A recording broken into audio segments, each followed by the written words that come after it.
аудандық маңызы бар қалалардың, ауылдардың, кенттердің, ауылдық округтердің әкімдерін сайлау.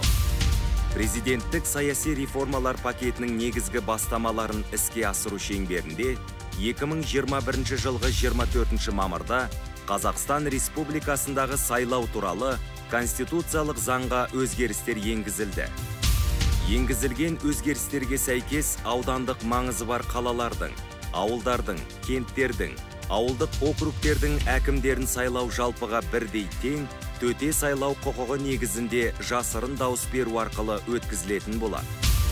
Әкімдікке кандидаттар ұсынуды белгіленген тәртіппен тіркелген саяси партиялар өз мүшелері арасынан, азаматтар өзін-өзі ұсыну тәртібімен, сондай-ақ егер ұсыну мерзімі аяқталатын күнге 2-ден аз кандидат ұсынылса, аудан облыстық маңызы бар қала әкімі жүргізеді.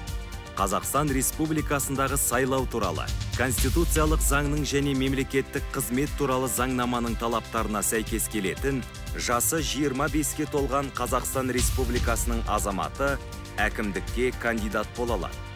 Аудандық маңызы бар қаланың, ауылдың, кенттің, ауылдық округтың әкімін тиісті әкімшілік аумақтық бірліктің халқы 4 жыл мерзімге қызметке сайлайды.